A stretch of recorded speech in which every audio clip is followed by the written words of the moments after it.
मैं आप सबका हार्दिक स्वागत करती हूं। इस वक्त हमारे साथ बात करने के लिए मौजूद हैं पीएचई डेली वेजर रवि हंस जी, इसी के साथ सोशल एक्टिविस्ट सुशील सिंह चाड़क जी और हमारे साथ कुलदीप कुमार जी प्रेजेंट हैं, जो कि reserved categories all Jammu based reserve categories employees से ताल्लुकात रखते हैं। इनसे जरा बातचीत करेंगे, इनके जरा मन का हाल जानेंगे और आज दो टूक बात भी करेंगे। तो चलिए शुरू करते हैं। सबसे पहले नमस्कार रवि हंस जी, कैसे हैं आप? सबसे पहले आपके चैनल का बहुत बहुत धन्यवाद। बहुत बढ़िया, ठीक हैं। तो सबसे पहले तो मैं आपके चैनल का शुक्रिया अदा करना चाहता हूं कि आप हमें अपनी बात रखने का मौका दिया। जी रवि हंस जी, सब अच्छे से जानते हैं, इनफैक्ट पूरा जम्मू अच्छे से जानता है कि पीएचई डेली वेजर्स को कितना वक्त हो गया है प्रोटेस्ट करते हुए, एसआरओ 64 की मांग करते हुए, रेगुलराइजेशन की मांग करते हुए। क्या लगता है कि कब तक आपकी डिमांड्स जो हैं वो पूरी हो सकती हैं? अभी तक क्या रिस्पॉन्स जो है आपको गवर्नमेंट की तरफ से देखने को मिला है? मैम, ये हमारे जम्मू की बदकिस्मती है। आज जो ब्यूरोक्रेट्स यहाँ पे बैठे हुए हैं, तो कोई बहुत बड़ी उम्मीद अगर हम करें तो मुझे लगता नहीं है। जो बयानबाजी लगातार हो रही है, कुछ एक कमेटी बीजेपी की तरफ से बनाई गई थी, तो कल मैं उनके अभिनव शर्मा जी का एक जो मेंबर बनाए गए हैं उनका एक इंटरव्यू सुन रहा था। तो उनकी बातें सुनकर मुझे नहीं लगता कि ये कुछ आज भी डेली वेजर को कोई बहुत बड़ा रिलीफ देने वाले हैं। आपको ऐसा क्यों लगता है? मतलब ऐसा क्या कहा उन्होंने कि आपको ऐसा लगता है? मैम, या तो उनके पास जानकारी की कमी है, तो या फिर उनकी मंशा साफ नहीं है। वो कई कह रहे हैं कि 94 में एसआरओ 64 जब निकला तो डेली वेजर की एंगेजमेंट के ऊपर बैन लग गया। तो मैम, कहीं भी उस एसआरओ के अंदर बैन का जिक्र नहीं है। सिर्फ उसमें एक कंडीशन रखी गई थी, 7 नंबर की क्लॉज जो थी, उसमें लिखा गया है कि फर्दर अगर कोई एंगेजमेंट करनी है तो उसके लिए कॉम्पिटेंट अथॉरिटी से अप्रूवल लेनी पड़ेगी। अगर उसकी अप्रूवल नहीं ली तो वो तब के ब्यूरोक्रेट्स की गलती रही या हेड ऑफ द डिपार्टमेंट की गलती रही। और आज 28 साल के बाद आकर के ये चीजें कहना कि वो चीजें इस तरीके से नहीं होनी चाहिए थी, एंगेजमेंट का कोई ऑर्डर नहीं था, तो ये गलत है। इससे साबित होता है कि इनकी मंशा जो है वो ठीक नहीं है। तो मतलब आपका कहना है कि कहीं ना कहीं लपेट रहे हैं बस उसको? सिर्फ एक राजनीतिक मुद्दा बना के रखा हुआ भारतीय जनता पार्टी ने इस चीज को, और उसका भरपूर साथ दे रही है जम्मू कश्मीर की ब्यूरोक्रेसी और जम्मू कश्मीर का एलजी प्रशासन। पर लेकिन अगर बात करें बीजेपी की, आपने अभी बीजेपी की बात उठाई, तो बीजेपी के सदर रविंदर रैना तो कहते हैं कि रैना साहब ने खुद कहा था कि जितने भी सबके मसले हैं, सबके मसले जेन्युइन है। मैं जनता का एडवोकेट हूं, जल्द से जल्द मैं समस्याओं का समाधान करने का प्रयास करूंगा, समस्याओं का समाधान बस होने ही वाला है। इस तरह के बयान जो हैं वो आए दिन वो देते रहते हैं। आपका क्या मतलब कहना है इस पर? मैम, रविंदर रैना जी ने जो कहा था, शायद उन्होंने उसके ऊपर कदम भी उठाया और उन्होंने एक 5 मेंबर की कमेटी का गठन किया जिसमें चेयरमैन श्यामलाल शर्मा जी को बनाया गया।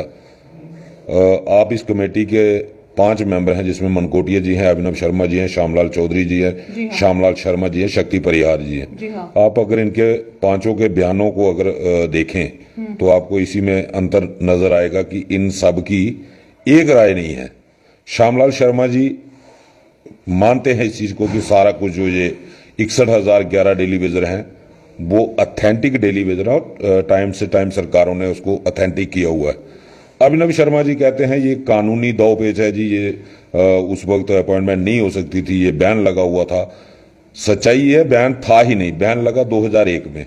जो 94 में लगा, कोई भी गवर्नमेंट का ऑर्डर अगर निकलता है तो वो जिस डेट को निकलता है वहीं से इंप्लीमेंट होता है, ना कि 10 साल पहले उसको इंप्लीमेंट किया जाता है। अगर 2001 में बैन का ऑर्डर निकलता है कि आज के बाद डेली वेजर एंगेजमेंट बैन है, तो वो 94 में कैसे इंप्लीमेंट होगा? जो 94 से लेके 2001 तक लगा है तो उसकी क्या गलती है? दूसरा, 2005 में एक एसआरओ निकलता है 239F, जो 29/11/2005 को निकाला जाता है, जिसमें क्लियर कट डायरेक्शन है डिपार्टमेंट्स को कि आपको नीड बेस्ड कैजुअल लेबर जहां भी जरूरत है आप लगा सकते हो। 4-5 डिपार्टमेंट को ऑथराइज किया गया है गवर्नमेंट की तरफ से। तो फिर ये कहना कि डेली वेजर बैन था, तो ये कहीं ना कहीं शंका होती है इनकी सोच के ऊपर। या तो इस कमेटी का आपस में तालमेल नहीं है, इनको पता ही नहीं एक दूसरे के साथ मिल नहीं रहे। तीसरी बात जो सबसे बड़ा कंफ्यूजन है, हम कह रहे हैं हम 61,011 लोगों की बात कर रहे हैं, जिसको कैबिनेट सब कमेटी ने 30 सितंबर 2014 को अप्रूवल दी थी। ये नॉन एजेंडा आइटम कैबिनेट के सामने भी आई थी। वो 61,011 का डाटा था। उसके बाद 30 सितंबर को ये चीज हो रही है और लगभग उसके बाद जब कैबिनेट मीटिंग होनी थी वो नहीं हो पाई। 24 को श्यामलाल शर्मा जो उस वक्त पीएच मिनिस्टर थे रिजाइन करते हैं। 25 को कोड ऑफ कंडक्ट लग जाता है। कोड ऑफ कंडक्ट में कोई भी वर्कर जो है अंगेज नहीं कर सकता, कोई भी डिपार्टमेंट नहीं लगा सकता। उसके बाद 4 मार्च को बीजेपी और पीडीपी कोल्यूशन सरकार में आते हैं और 17 मार्च को कंप्लीटली बैन लगा दिया जाता है कि डेली वेजर आज के बाद नहीं लगाया जाएगा।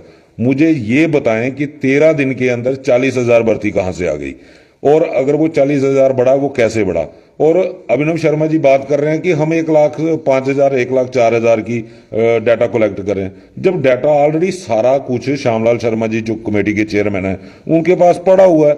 नया डाटा कलेक्ट करने की क्या जरूरत है। नया डाटा जो कलेक्ट करने की बात की जा रही है वो इससे साफ जाहिर होता है कि ये लोग कहीं ना कहीं इस मुद्दे को भटकाना चाहते हैं, कहीं ना कहीं अपनी राजनीतिक रोटियां सेकना चाहते हैं। तो मेरी अपील रहेगी रविंदर रैना जी अगर इस चैनल को देखें, इस न्यूज को देखें, तो उनको अपनी कमेटी के ऊपर लगाम लगानी चाहिए। अगर आपको 1 लाख या 1.25 लाख की बात करनी है, हमें आपकी कमेटी की कोई जरूरत नहीं है। आप अपनी कमेटी घर में रखो, हम लड़ रहे हैं, लड़ते रहेंगे और लड़के लेंगे। और हाँ, एक चीज बीजेपी के लिए स्पष्ट है, अगर डेली वेजर परमानेंट नहीं हुए तो बीजेपी भी जम्मू में नहीं आ सकती। तो रविकांत जी आपसे एक ब्रेक लेंगे, अब बात करेंगे कुलदीप जी से। कुलदीप जी, इन्होंने बात की है कमिटीज की, और अगर आपके बारे में भी बात की जाए तो आप लोगों का भी जो मसला है उसके तहत एक कमिटी जो है वो लेटेस्टली अभी फिर से बनाई गई है। तो क्या कोई जवाब जो है वो वहां से दिखता है या कोई पॉजिटिव रिस्पॉन्स आपको दिखाई देता है जिसकी वजह से कोई उम्मीद जागती हो? शुक्रिया मैडम आपका, और आपको नमस्कार और सारे देखने वालों को नमस्कार करते हैं दिल की गहराइयों से। जैसे कि आप जानते हो, शुरू से जो है हम ये बात बोलते आ रहे हैं कि हम सत्यवादी लोग हैं, सत्य मार्ग पर जा रहे हैं और इसीलिए सत्याग्रह है। तो कमेटी बनाई भाजपा की तरफ से भी और सरकार की तरफ से भी। हमने दोनों कमेटीज का स्वागत किया, वेलकम किया।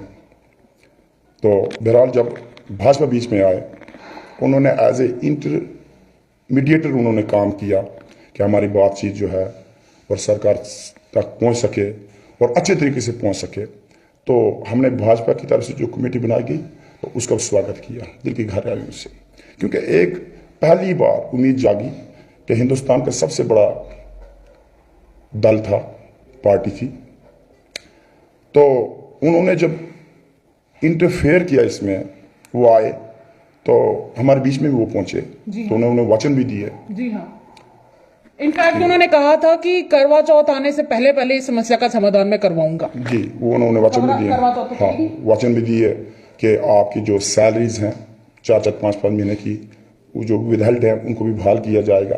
और जो आपका जो ट्रांसफर पॉलिसी का जो मसला है, जो 15 सालों से किसी सरकार ने भी ट्रांसफर पॉलिसी नहीं बनाई, अगर चाहे हमारी inter district inter division recruitment हुई थी, तो एक उम्मीद की किरण जो है वो सारे जितने 3,500 मुलाजिम थे उनके उम्मीद की किरण एक जागी। तो कमेटी को अब जो है 1 महीना होने जा रहा है, भाजपा की तरफ से भी 1 महीना होने जा रहा है। तो बहरहाल हम ये आशावादी लोग हैं, ये उम्मीद लगा के बैठे हैं कि शायद उन्होंने कुछ अच्छा ड्राफ्ट तैयार किया होगा। तो अब 1 महीना होने को जा रहा है, तो अब वक्त आ गया है, क्योंकि वादा किया था कि 2022 में ही हम वादे को निभाएंगे, पूरा करेंगे। तो आपके माध्यम से आज उनको कहना चाहते हैं कि जो वादा आपने 2022 में किया था, मेहरबानी को उसको निभाइएगा। अभी तक 5-5 महीने की जो सैलरीज हैं वो बहाल नहीं हुई है। जी हाँ। लोगों की, मुलाजमिन की बहाल नहीं हुई है अभी। देखो, और बड़े अफसोस के साथ ये कहना पड़ रहा है, सिर्फ सैलरीज पर हमारा अधिकार नहीं है, हमारे बच्चों का भी है, हमारे माता पिता का है। अब देखिए, जब सैलरीज की बाइफिकेशन की जाती है उसमें चिल्ड्रन अलाउंस भी है, फैमिली अलाउंसेस भी है। तो चिल्ड्रन अलाउंस को भी काट लिया, फैमिली अलाउंसेस को भी काट लिया। ये बड़े ये लीगल पॉइंट है कि आप बच्चों के अधिकार को भी उसको भी खत्म कर रहे हो, हमारी जो फैमिली अधिकार है उसको भी खत्म कर रहे हो। इनफैक्ट वैसे भी अगर देखा जाए तो बच्चों का जो राइट ऑफ एजुकेशन है वो भी कहीं ना कहीं से एक तरह से हम कह सकते हैं कि नहीं लागू हो रहा है, क्योंकि जिस तरीके से आपने बताया कि 5-5 महीने से आप लोग यहाँ पर हैं, बच्चे भी तो कहीं ना कहीं आप लोगों के साथ ही बैठे हुए देखे जाते हैं, जिनकी एजुकेशन जो है वो कितनी ज्यादा सफर कर रही है वो साफ देखा जा सकता है। तो इसमें तो कोई दो राहें नहीं है कि ऑलरेडी बच्चों का राइट टू एजुकेशन जो है वो ऑलरेडी सफर कर रहा है। बिल्कुल मैडम, ये सही बात है कि 6 महीने से बच्चे जो है धरना प्रदर्शन पर इस सत्याग्रह पर जो हमारे साथ जो है वो बैठे हुए हैं। जी हाँ। जिनके हाथ में जो है कापी पेंसिल होना चाहिए था, पेन होना चाहिए था, वो धरना प्रदर्शन पर बैठे हुआ। तो इसीलिए हम जो ये शुरू से बोलते आ रहे हैं कि ऐसी पीड़ा है, ऐसा दर्द है कि इसको हम शब्दों में बयान नहीं कर सकते, लेकिन शब्दों को सहारा तो लेना ही पड़ेगा और ले भी रहे हैं।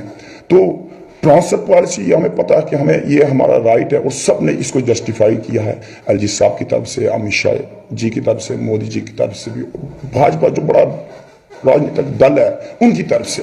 लेकिन जो बड़ी पार्टी है, जो बड़ा दल है, सेंटर में भी आप सरकार चला रहे हो, डायरेक्टली इनडायरेक्टली आप भी चला रहे हो, ताकतवर सरकार है। तो बात यह है कि ताकतवर सरकार जो है वो 6 महीने नहीं लग सकती, लेकिन फिर भी हम बोलते हैं कि ठीक है भाई, 15 सालों से किसी भी सरकार ने हमारी ट्रांसफर पॉलिसी की बात नहीं की, बनाई नहीं, अगर चाहे हमारी inter district inter division recruitment हुई थी, लेकिन इन्होंने एक इनिशिएटिव लिया, ये सामने आए। तो अगर भाई सामने आए तो ठीक है भाई, 2022 में ही कमेटी बनाई थी भाजपा की तरफ से, सरकार की तरफ से, लेकिन अभी तक कोई भी कंक्रीट डॉक्यूमेंट जो है ट्रांसफर पॉलिसी को सामने नहीं आया हुआ है। तो आपके माध्यम से इसीलिए जो फिर आज जो है एलजी साहब को और उन लोगों को, उस दल को जो बड़ा दल है, आपकी मदद से ये कहना चाहते हैं कि जो भी ड्राफ्ट आपने तैयार किया है, तो ये 3-3.5 मुलाजमीन जो है वो मांग रहे हैं कि उसको पब्लिक डोमेन में लाया जाए, ताकि जो है ट्रांसफर पॉलिसी जो है वो लागू की जा सके 2022 में। अगर ये जो है हकूकों की लड़ाई, अधिकारों की लड़ाई, सत्य की लड़ाई 2023 में चली गई तो फिर जो है बहुत मुश्किल हो जाएगा। तो अब मैं आपसे एक ब्रेक लेकर सुशील जी आप पे आना चाहूंगी। कहीं ना कहीं जम्मू कश्मीर के जो हालात हैं पिछले कुछ महीनों से इस तरह के बने हुए हैं कि चाहे वो रिजर्व्ड कैटेगरीज एम्प्लॉयज हों, चाहे वो पीएचई के डेली वेजर्स हों, अभी तो फिलहाल यही दो हमारे साथ ऑफिस में मौजूद हैं, नहीं तो अदरवाइज ऐसे कितने मुद्दे हैं जो जम्मू कश्मीर में उभर कर सामने आ रहे हैं। और ऐसा नहीं है कि ये मुद्दे अचानक से निकल कर आ गए, ये मुद्दे कई साल पुराने जो अब जाके सिमर हो के अब इस हालात में पहुंचे कि उबल कर लावा जो है वो बाहर निकल कर आ रहा है। आपको क्या लगता है और आपकी क्या राय है इस पर, मैं जरूर जानना चाहूंगी।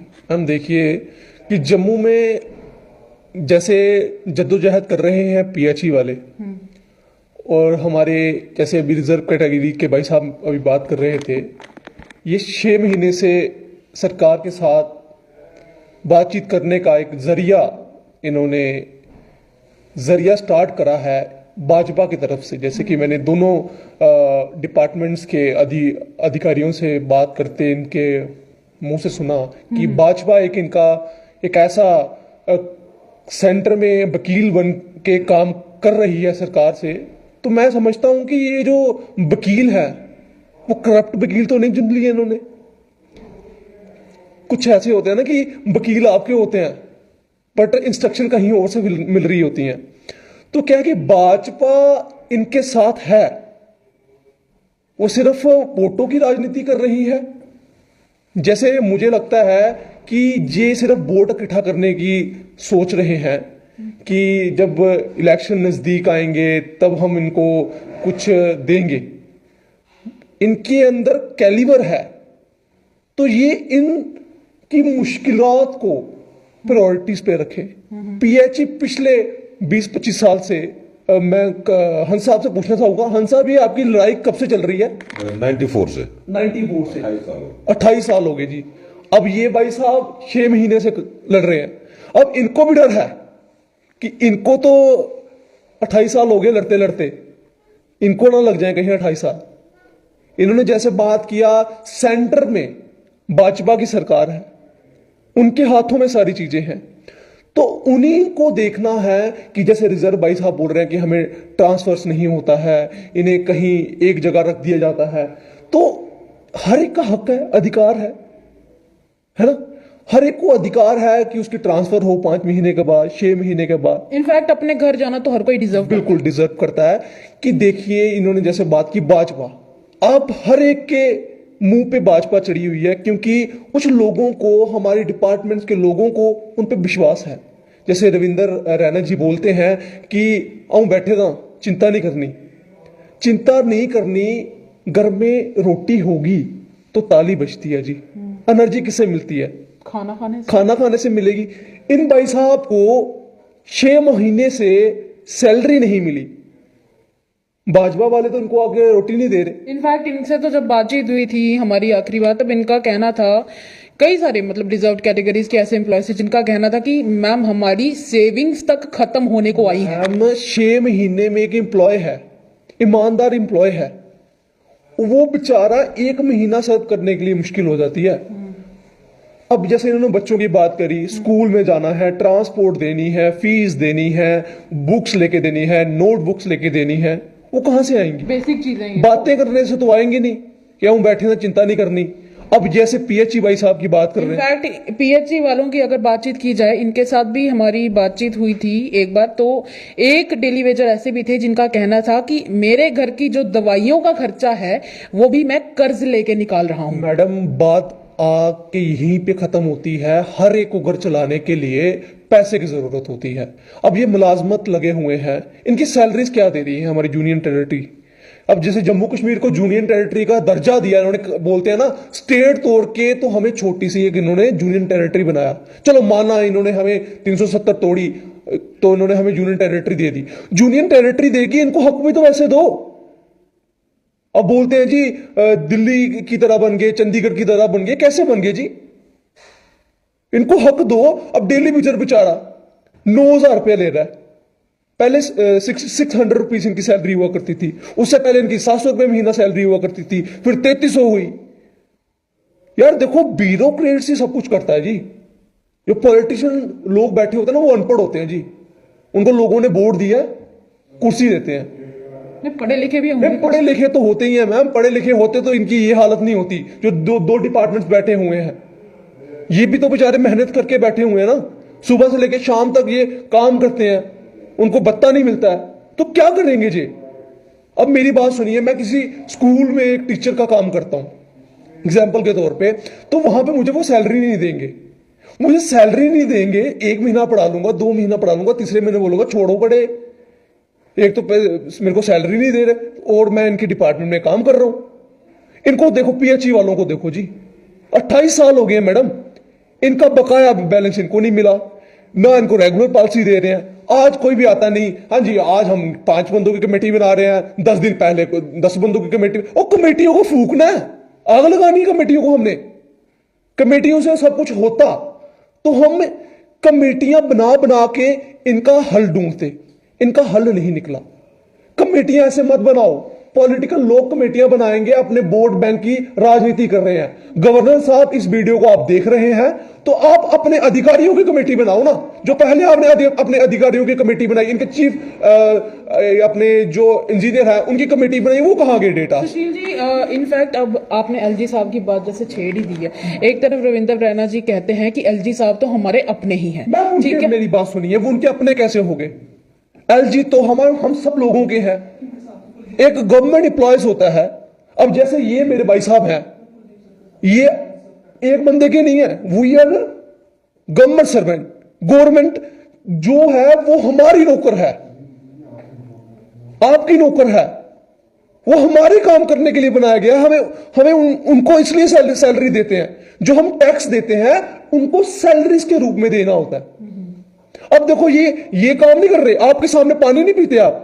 अभी इन्होंने एक ही दिन एक स्ट्राइक करी थी, तो कंपनी बाग वाले ऑफिस, हाँ, कंपनी बाग वाले ऑफिस में इन्होंने एक दिन स्ट्राइक करी थी। 70 टैंक्स पानी एक हॉस्पिटल में देने पड़े थे, जी हाँ, बाहर से मंगवाकर।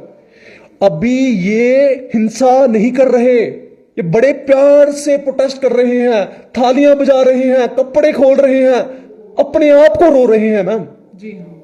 इनका दर्द सिर्फ वही बंदा जान सकता है जिसे पैसे की वैल्यू, अहमियत पता है। ये बेचारे 10-10, 20-20 रुपए के लिए मोहताज हैं। मैम आप बताइए 9,000 ये 2 महीने खत्म होने के बाद डालते हैं इनको। मैम 9,000 में आजकल घर तो नहीं चलता। 1100 का तो सिलेंडर आ जाता है। सिलेंडर आया था। अभी देखो बोलते हैं ना, पहले अपने सेंटर्स के कुछ मंत्री हैं वो पहले धरना प्रदर्शन किया करते थे कि महाराज इस कांग्रेस ने 400 का सिलेंडर है 450 का कर दिया। इन्होंने क्या किया, इन्होंने 450 का नहीं किया, इन्होंने उसको मल्टीप्लाई 2 कर दिया। मल्टीप्लाई कर दिया ना, महंगाई बढ़ी। अब आप देश को बढ़ा रहे हो तो महंगाई तो बढ़ी है ना। अब बोलते हैं जी हम इतने नंबर पे आ रहे हैं, इतने नंबर पे आ रहे हैं, बट हमारी जनता सफर कर रही है। जनता क्या जी, जिनसे आपने काम कराना है वही बेचारे बैठे हुए हैं। जैसे आपने रिजर्व कैटेगरीज की बात करी, सारे 35,100 जो एम्प्लॉयज हैं वो यहाँ पे आके धरना प्रदर्शन कर रहे हैं। ये भी तो एक एज पर द अपने जो राइट्स हैं उनको मांग रहे हैं मैम। जी हाँ। कल को मुझे कहीं सेफ फील नहीं होता है, मैं सोचूंगा यार मेरा एक टेन्योर है 3 साल तक मैं यहां रहूंगा, 3 साल के बाद मेरे को सरकार ट्रांसफर करके कहीं और भेज देगी, है ना। तो उसके बाद जैसे ट्रांसफर कर देगी, ट्रांसफर पॉलिसी का मतलब क्या है पहले हमें वो बताना चाहिए। जैसे ये भाई साहब है, एक जगह इन्होंने 5 साल अपने कार्य दे दिए, 5 साल इन्होंने अपने कार्य दे दिए, तो 6ठा साल जैसे लगेगा। इनकी ज्यादा गवर्नमेंट को सोचना चाहिए, एक एम्प्लॉय को ज्यादा देर वहां पर नहीं रखना चाहिए, क्योंकि करप्शन का कारण बन सकता है। इसके डिसएडवांटेज हमें देखने चाहिए। वो खुद मांग रहे हैं जी, वो नहीं